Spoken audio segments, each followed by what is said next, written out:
আসসালামু আলাইকুম বন্ধুরা, আশা করি সবাই ভালো আছেন। ভোলা গ্রাফিক্স ইনস্টিটিউটে আপনাকে স্বাগতম। তো আসলে আমি রেগুলার কাজের জন্য রেগুলার ভিডিও দিতে পারতেছি না, ইদানিং একটু খুবই কাজে বিজি থাকি, সেজন্য তারপরও তো আপনাদের আমি কমেন্ট অনুযায়ী ভিডিও নিয়ে আসতেছি এখন। তো আরও ভিডিও দিব।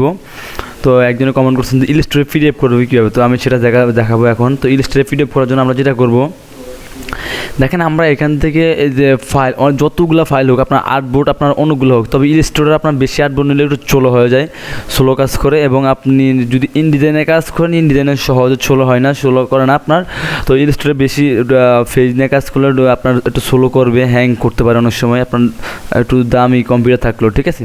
তো জাস্ট আমি ওনার কমেন্ট অনুযায়ী আজকে ভিডিওটা তৈরি করলাম। তো আমরা পিডিএফ করবো। তো দেখেন এইটা পিডিএফটা হলো আমাদের, আমরা এখান থেকে কটা, একটা দুইটা তিনটা, আমাদের চারটা ফেজ। এখন আমি দেখা গেছে একটা ফেজে চারটা করলাম, কেন দেখা গেছে আমি একটা ডিজাইনে করলাম চারটা, মানে চার রকম ডিজাইন থাকতে পারে, ঠিক আছে। তো আমি একটা পিডিএফ ফাইল করবো, ইজিলি সহজ পিডিএফ ফাইলটা। তো আমরা দেখা গেছে এখান থেকে ফাইলে ক্লিক করবো, ফাইল থেকে আমরা যেমন এখান থেকে সেভ এজে ক্লিক করি। দেখেন এই সেভ করলে তো আমাদের আগের সাথে সেভ হবে, তো আমরা সেভ এজে ক্লিক করবো।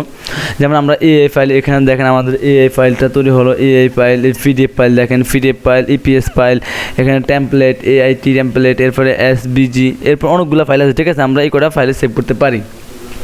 তো আমরা ম্যাক্সিমাম যদি ক্যালেন্ডার কাজ করে থাকি, তাহলে আমরা ইপিএস ফাইল, পিডিএফ ফাইল, এই ফাইলে তিনটা কাজ আমরা বেশিরভাগ দেওয়া পড়ে, ঠিক আছে।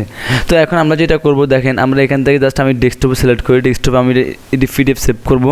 করার পরে এখান থেকে আমি জাস্ট ডিজাইন লিখবো, ডিজাইন পিডিএফ লিখবো। ওকে, পিডিএফ লেখার পর দেখেন এখানে আমি ডেস্কটপ সেভ করলাম, ডেস্কটপে সেভ করবো, ডেস্কটপে ক্লিক করলাম, এখান থেকে সেভ দিব। তো সেভ দেওয়ার পর আমি যেটা করব, এখন আমি এখান থেকে আমার কিন্তু পিডিএফ সিলেক্ট করিনি, আমি আবার যাচ্ছি, আমি পিডিএফ সিলেক্ট করিনি, এখান থেকে আমরা পিডিএফ সিলেক্ট করবো, এখান থেকে পিডিএফ সিলেক্ট করা লাগবে।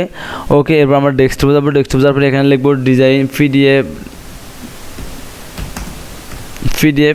ওকে, ডিজাইন পিডিএফ লিখলাম, লেখার পর আমরা এখান থেকে ডেস্কটপে সিলেক্ট করলাম, করার পরে এখান থেকে আমরা সেভ দিব, ঠিক আছে। সেভ দেওয়ার পর এখানে অল দিতে হবে, এখানে আমাদের প্রত্যেকটা ফেজ আমরা যদি রেঞ্জ দেই অথবা কয়টা ফেজ, দুইটা করলে দুইটা, একটা করলে একটা পিডিএফ করতে পারবো। তো আমরা এখান থেকে অল দেবো, অল দিলে সবগুলো হবে।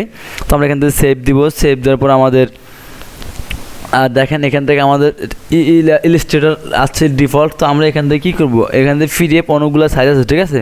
তো আমরা এখান থেকে আপনার সবসময় আমি যেটা করি আর কি, এখান থেকে আপনার এই কোয়ালিটি, ফ্রেশ কোয়ালিটি দিয়ে দেবো, আমরা এই ফ্রেশ কোয়ালিটি এখান থেকে দিয়ে দেবো, ঠিক আছে। তো এখান থেকে আমরা ফ্রেশ কোয়ালিটি দিব, অথবা স্মলেস্ট ফাইল সাইজও দিতে পারেন আপনি, এখানেও এটা দিতে পারেন। তো আমি ফ্রেশ কোয়ালিটি দিয়ে দেবো। ওকে, দেওয়ার পর আমরা এখান থেকে সেভ পিডিএফ দেবো, আর কিছু দিব না। এখান থেকে সেভ পিডিএফ, আমরা যেভাবে সেভাবে থাকবে সেভ পিডিএফ দিয়ে দেবো। ওকে, তো দেখেন আমার এটা এখন পিডিএফ হয়ে গেলো। তারপর এখন আমি যেটা যাবো, এখানে আমি যাই দেখবো আমার ডিজাইন পিডিএফ কোথায়। এই যে আমার এখানে এটা চলে আসছে। তো দেখেন এটা আমি ঢুকবো এখানে,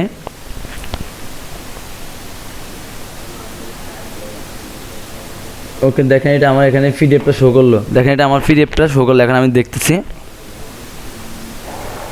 দেখেন আমি চারটা পেজ, তো চারটা পেজ আমার পিডিএফ হয়ে গেলো, একটা দুইটা তিনটা চারটা। এখন এখানে আমার পিডিএফ দেখেন, ঠিক আছে, এখানে আমার পিডিএফ হয়ে গেলো।